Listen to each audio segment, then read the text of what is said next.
आता जे बोलणार आहे ते तुम्ही खूप सारे यंग लोक आहे, सो किती रिलेट होईल माहीत नाही, बट खूप सारी लोक मला असे म्हणतात की 90s किडचं जरी बोलला तरी आम्हाला रिलेट होतं आहे. सो आय होप हे 90sबद्दल जे बोलतो आहे आणि जे आता मिडल लाईफ क्रायसिसमध्ये आम्ही सापडलो आहे 25 ते 35 काय होतं कळानाच.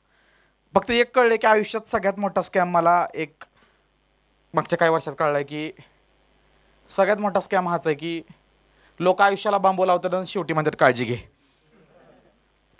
म्हणजे एका पार आर पार धुवून जातो तुम्हाला आणि शेवटी तोच काय म्हणतो आणि माझं असं इंटेन्शन.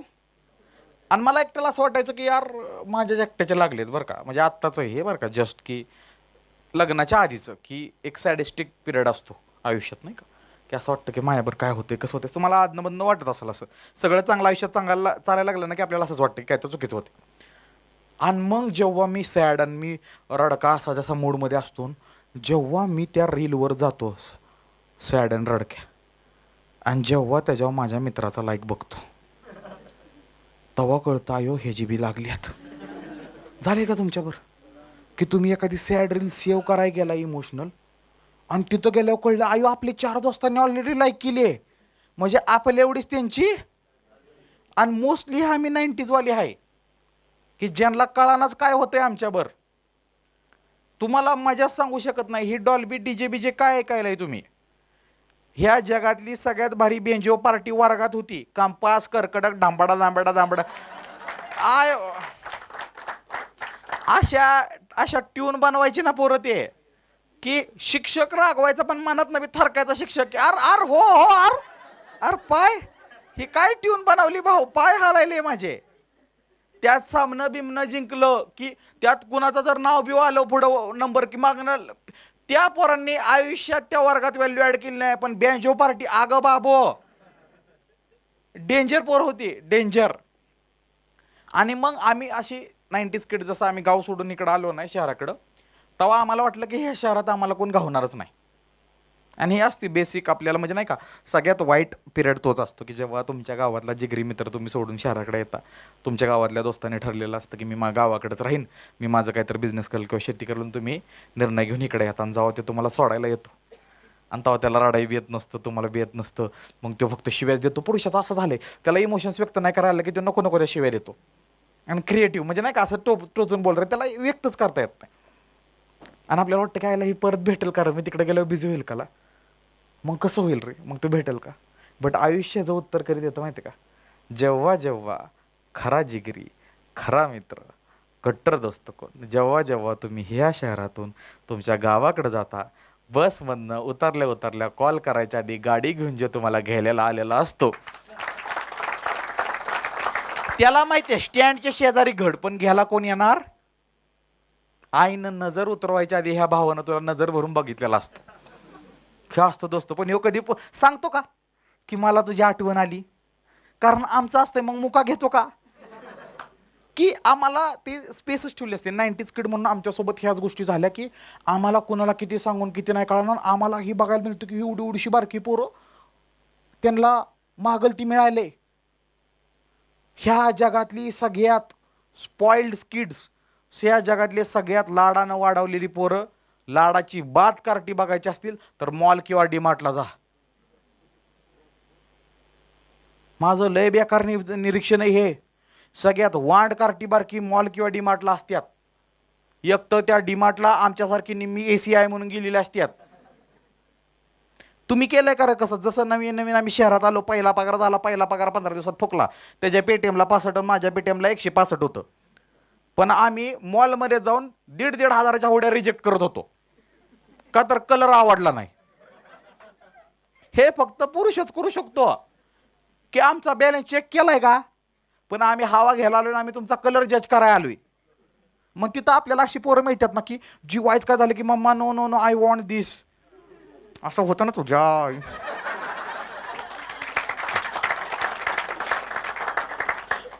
आणि पप्पा मामाकडे बघत असतो ही काय आहे, ह्यात कुणाचं गुण आहेत, हे असा कसा आहे. आणि तो पाय पसरत असतो माहिती ना पार घर्षण. आणि त्याचं नरड बंद कराय त्याला एकावर एक किंडर जॉय देत असतात. त्यात आता वेगळंच केलं, टायलीला उलटी पोरं बसवतात त्यात ह्याच्यात. अरे ती कुठलं तुझं त्याला कुठं स्कॅनर आहे, डेंजर आहे. म्हणजे सगळ्यात खतरनाक पेरेंट्स आणि चाइल्ड जे असतात का नाही, ती डीमार्ट आणि मॉलमध्येच बघायला मिळतात. आणि सगळ्यात वाईट पिढीत जगतोय आपण आत्ता.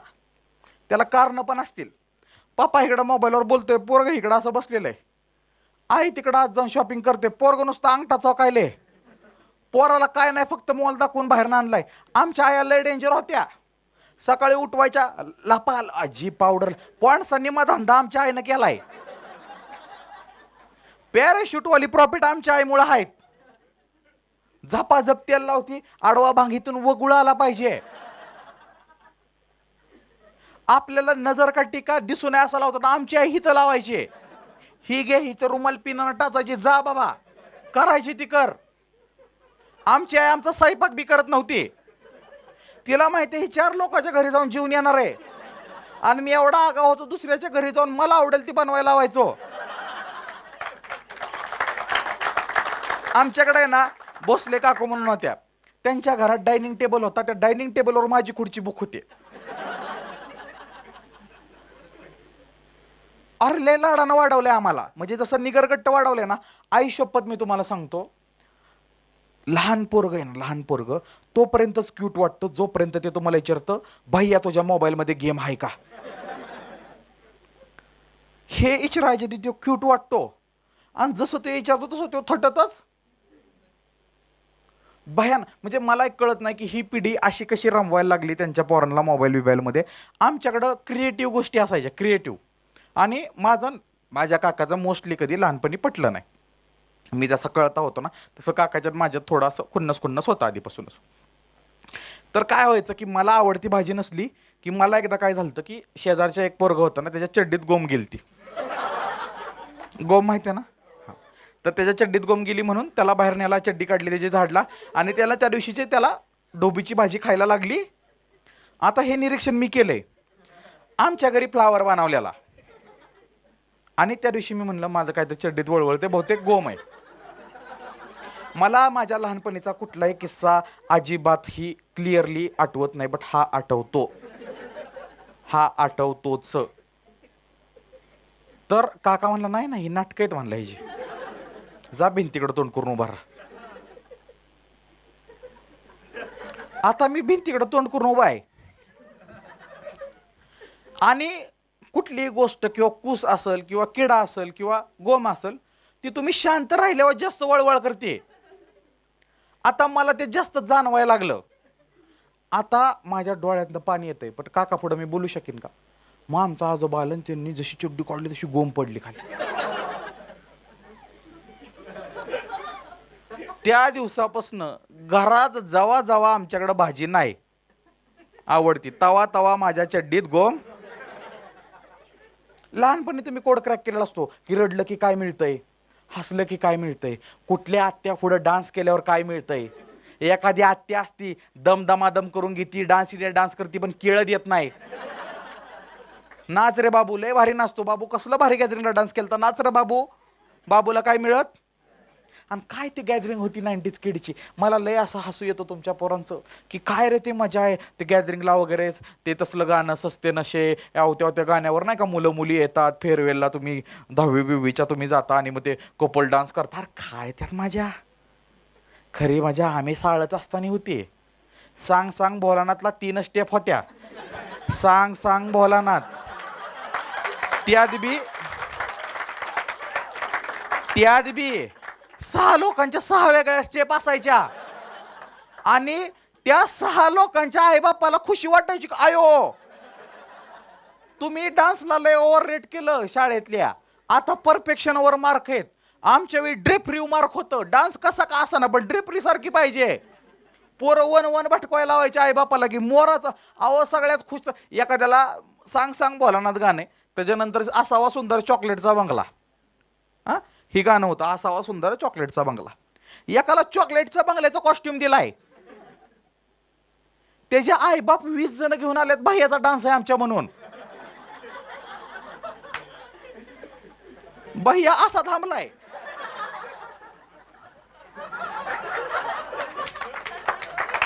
प्रेशर बघा ना. आणि तेव्हा आम्हाला कोरिओग्राफर वगैरे नव्हते. शाळेमध्ये तरुण ज्या शिक्षिका असतील किंवा नुकतंच लग्न झालंय ज्यांचं पॅशन डान्स होतं पण चुकून शिक्षिका झाल्या, अशांना डान्स हे बनवायचं. आणि त्या मॅडम कधी शिक्षण आहे का नाही, कधी शिक्षण असं सिरियसली नाही दिलं, पण डान्स वय वडणी बांधून. अहो तुम्ही किती बी पाया पडा, पोरं काय करणार आहेत. अख्ख्या शाळेत मला गॅदरिंग मध्ये सगळ्यात सोपा वाटलेला डान्स एकच डान्स होता, पोत्या डान्स. माहिती आहे ना, आडवा बांबू बांधायचा एवढा, खालनं पोतं घालायचं, असं करायचं आणि असं असं नुसतं पोट हलवायचं. शो डान्स आमचा सगळ्यात भारी डान्स होता. 90s किड म्हणून आम्हाला सगळ्यात जास्त मज्जाची गोष्ट एकच होती की आमच्या वेळी CCTV नव्हती. त्यामुळं न्यूजवाल्यांचा धंदा झाला नाही. आता न्यूजवाली वाईज कुठं ॲक्सिडेंट झाला, कुणी कुणाला मारलो की CCTV. तुम्ही जर आमचं स्टंट बघितलं असतं सायकलीवचं, तुम्हाला माहिती का सायकलीव बॅलन्सची स्पर्धा असायची, केली का नाही कधी. लय डेंजर. असं बसायचं असतं सायकलीव आणि नुसता बॅलन्स करायचा असतो. ती पोरांची आहे ना अशी एक वेगळीच ओळख होती, सिग्माच पोरं ती. नको ते गेम तुम्ही हे बघता ना, cricket, kho kho, volleyball, football. 90s किडसाठी कुठले कुठले गेम्स होते, टकशेल का पाणी, फरशीवर फरशी मारणे, रवा रवी, चिरगुटी, विटी दांडू, डोंगर का पाणी, शिवना पाणी, लगोरी, परत काय ते साखळी कुठली, सोन साखळी कसली, जोड साखळी, गोट्या तरी हे सोडा.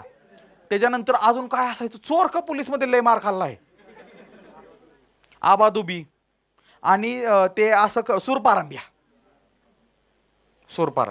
अजून काय म्हणला, डोंगर पाणी सांगितलं की. आर्मी रडन आता, किती आठवणीत रमावता मला. तो लय मोठा स्कॅम होता. आई माझं पत्र होत ते कोणाला सापडलं, आमच्या वर्गातले मॉनिटरकडे पहिल्यांदा द्यायचं ते माहिती ना, फिरून तिथं थांबायचं असतं. त्या पोरीचा माझा काय छती चाकडा होता, जिंदगीत मला मामाचं पत्र दिलं नाही तिनं. आणि काय ते आमच्या वेळी एक वेगळी पद्धत होती की तुम्ही ओळीनं पॅरेग्राफ वाचायचे की तुमचं उच्चार चांगलं व्हावं म्हणून शाळेत पॅरेग्राफ वाचून घ्यायचे. तुमच्यासारखा आम्हाला सॉफ्ट स्किल ट्रेनर नव्हते ना, आमचे सॉफ्ट स्किल ट्रेनर आम्हीच होतो. मग आम्हाला काय करायचे की पॅरेग्राफ वाचायला लावायचे आणि आम्ही काय करायचो, ओळीनं प्रत्येकाला पॅरेग्राफ वाचायला लावले. मी जर तिसऱ्या लाईनमध्ये चौथ्या बेंचवर मध्ये बसलोय, माझा नंबर एवढा आहे, म्हणजे एवढ्या नंबरचा पॅरेग्राफ 5-5 ओळीनं मला येणार, हे कॅल्क्युलेशन फिक्स असायचं. पण एखाद्याला लय आग असती, एखादा वर्गातला टॉपर 2 ओळी एक्स्ट्रा वाचतो आणि आपण आपला पॅरेग्राफ पाठ केलेला असतो. आता मधल्यानं 2 ओळी एक्स्ट्रा वाचल्यात म्हणून आपला पॅरेग्राफ आल्यावर तुतुल पुतुल होतं आणि आपण म्हणतो झालंय का तुमच्यावर असं की मधलं एखादं वाचलंच नाही म्हणून सर म्हणतो तू बस खाली पुढचा वाचन, आपल्याला पुढचा पॅरेग्राफ वाचायला लागतो. आम्हाला आयुष्यात हे प्रेशर होतं. आमच्या आयुष्यात हे प्रेशरच नव्हतं की ती बघून हसली का नाही, ती हसली की लोड याचा, का हसली, असं काय झालंय. आता पोरांना हाय टेन्शन आहे, जेनजीला किती माझ्याकडे बघून का हसाना, 90s किडला लोड होता, का हसायली, चेन बिन उघडी काय, पोरगी हसला की लोड यायचा आम्हाला. त्यात आमच्या वर्गाची जी आधी मॉनिटर होती ती बारक्या गोष्टीवर धमकी द्यायची. जीव घेणी धमकी 2 नंबरला, फळ्यावर नाव लिहू का पहिली धमकी 1 नंबरला. अहो ज्याचं नाव फळ्यावर त्याला काय बी शिक्षा द्यायची. तुम्हाला माहिती आहे का, वार्ता ते असतं माहिती, वार्ता फलक असतो एक, माहिती ना, की त्याच्यावर वार्ता लिहायची सकाळचं न्यूज वाचून दाखवायचे. काय शब्द मला बुबडी वळत नाही की निरपेक्ष मला म्हणा येत नव्हतं, वक्तृत्व मला म्हणा येत नव्हतं. सो मी शाळा कधी बुडवली सांगतो, जेव्हा ज्या दिवशी मला बातम्या वाचून दाखवायच्या त्याच दिवशी, कारण बातम्या मला वाचून दाखवायत नव्हत्या. ठीक आहे. आणि आयुष्यात माझा पहिला अपमान कुठं झाला मी तुम्हाला सांगतो. तर आम्हाला आहे ना एक टंगसाळे मॅडम होत्या आणि त्या माझ्या सगळ्यात चांगल्या वेलविशर, पण त्या मला असं दुसऱ्या वेळेनं सांगायचे की सौरभ असं आहे, कारण सौरभ सरळ ऐकायचं नाही ना. तर माझं अक्षर खूप घाण होतं आणि पप्पांनी मला काय सांगितलं की चुकीची ॲडवाईस होती, की तू शुद्ध लेखनाच्या स्पर्धेत सारखा भाग घे, मग तुझं अक्षर सुधरेल.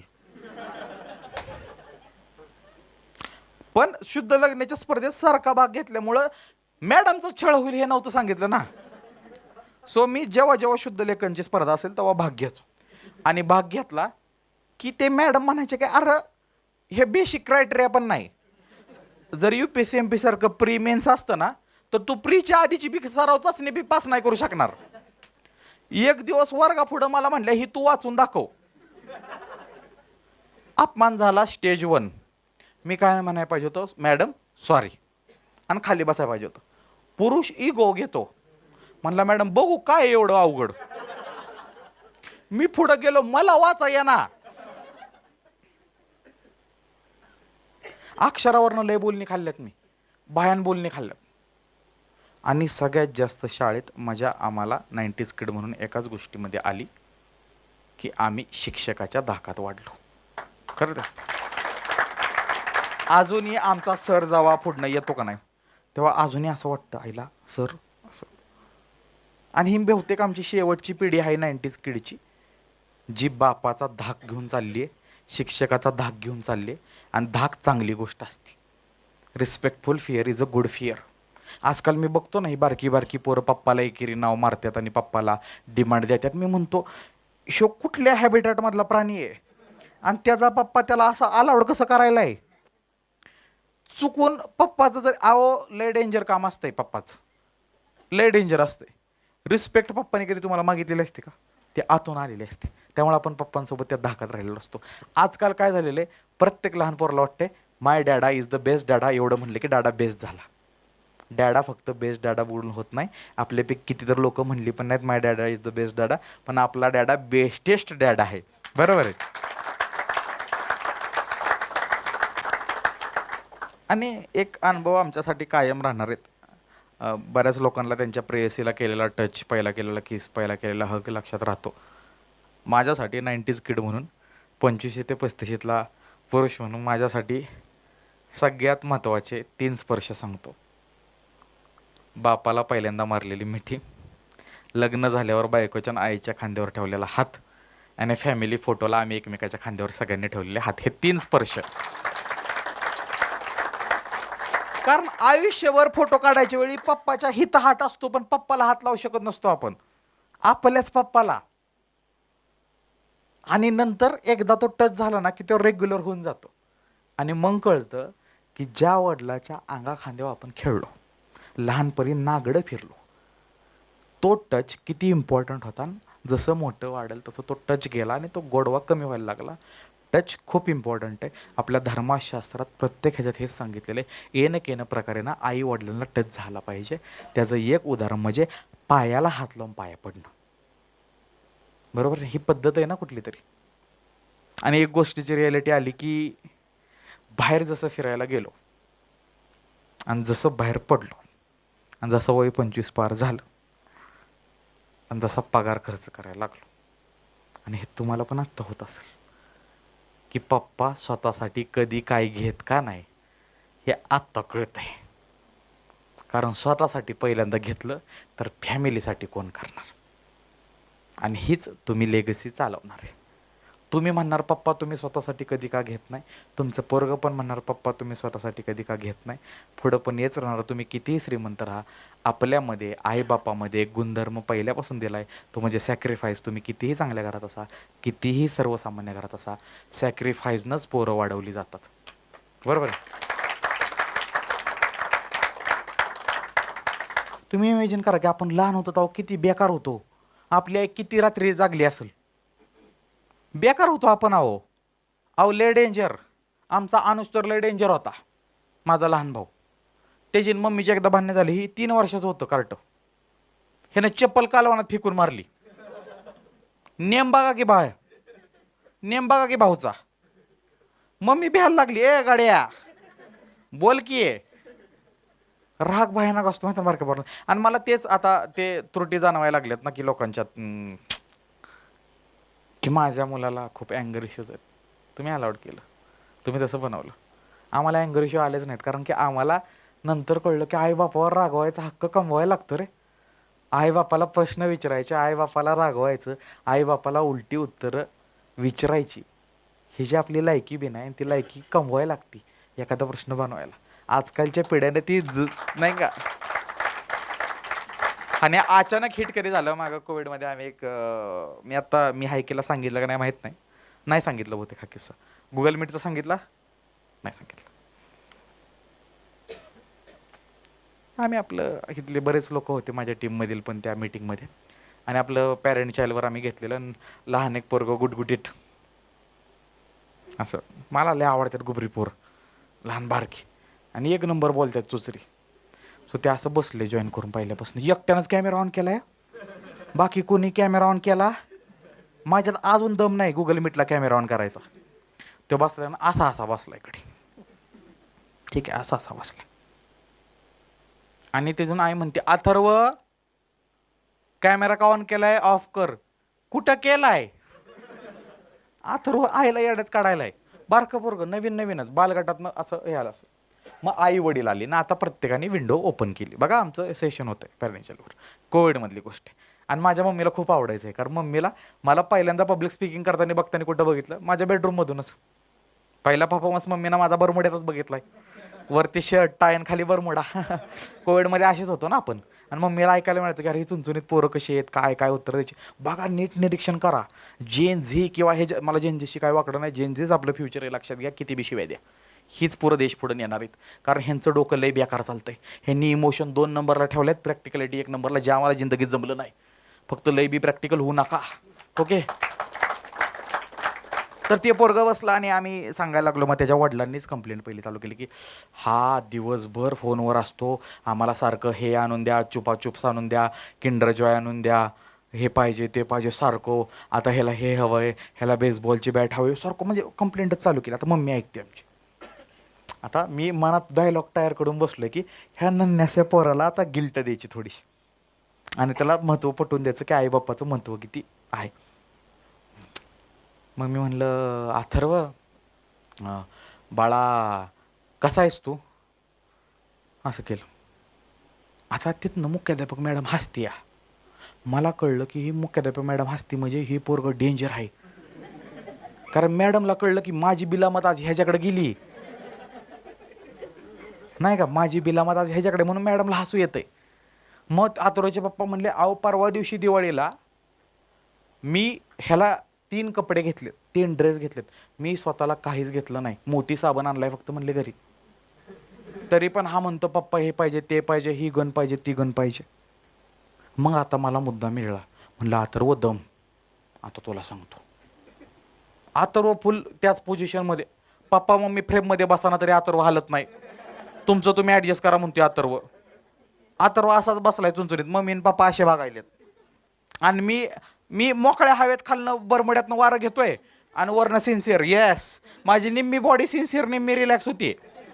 ठीक आहे, मम्मी मागून सगळं बघते. मी म्हणलं अथर्व अरे बघ पप्पा तुझ्यावर किती प्रेम करतात, त्यांनी दिवाळीला स्वतःला कपडे नाही घेतले पण तुला घेतले अथर्व.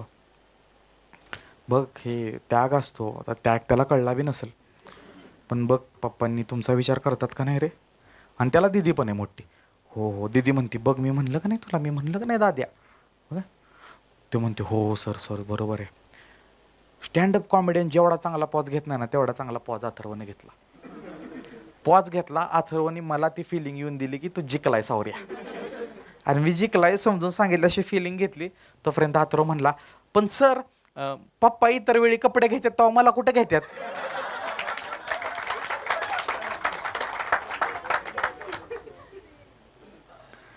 हिशोबाचं नातं झालं. आपलं हे होतं का असं, आपलं हे नव्हतंच हिशोबाचं नातं. आणि 90s किडला अजून एक गोष्ट माहिती आहे, बाजारातनं आणलेला आंबा त्याच्यापेक्षा चोरी चुपीनं गुपचूप तोडून आणलेला आंब्याला जी चव आहे, ॲगे गे गे, त्यात बी चोरून एका ठिकाणी नाही, घरनं चोरून चटणी आणि मीठ घ्यायची या, मग चोरून आंबा घ्यायचा आहे, मग कुठनं तर पेपर ॲडजस्ट करायचा आहे, मग ती खायला बी सेफ जागा बघायची, म्हणून त्याला गोडवा होता.